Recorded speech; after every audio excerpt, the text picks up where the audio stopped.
More than 44,000 utility customers in Wilmington alone are without power. This city will feel the impact of Florence throughout the weekend. Meteorologist Megan Glaros of our Chicago station WBBM-TV is on the road tracking the storm's forecast. Megan, good morning. Yeah, good morning, John. And I am not surprised we're having a hard time getting Jeff's signal out to you guys. And the reason for that is because we were just in the eye wall of Hurricane Florence. The most intense winds, the most intense rain. Rain was coming in sideways. But as we drive around right now, I think we might be in the actual eye of the hurricane at the moment. If we can take this radar in a little bit tighter, it's calmed down significantly. Now, we still have obviously some rain coming down, but it appears to me that we may actually be in that eye wall.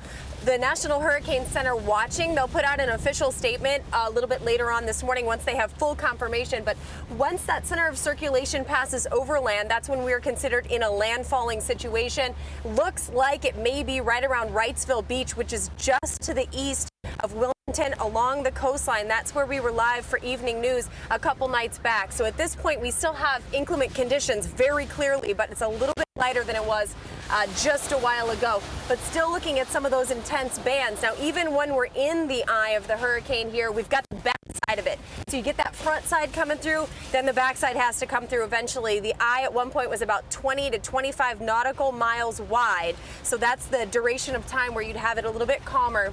But right now, obviously, the winds are coming in, still sort of fierce at this point. Rain has been going now for hours. It was going all night last night. It will continue through the day today. In my estimation, that's going to be the biggest problem. Yes, right now as we drive around, you can see there are tree limbs down.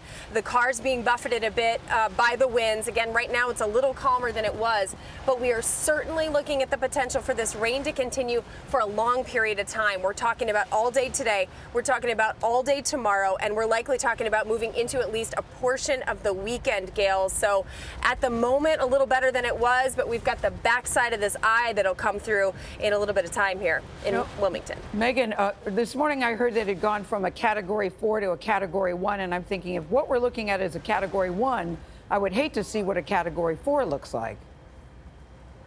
I said that exact thing this morning when I looked outside. Everything was coming in sideways, Gayle, the winds. And the real issue with this storm, I think, not so much the wind, though, it's going to be the rain. So after the fact, that's going to be still Cat 4 impacts from rain, where the winds are a little bit lighter than they would have been previously. All right, Megan, thank you very much.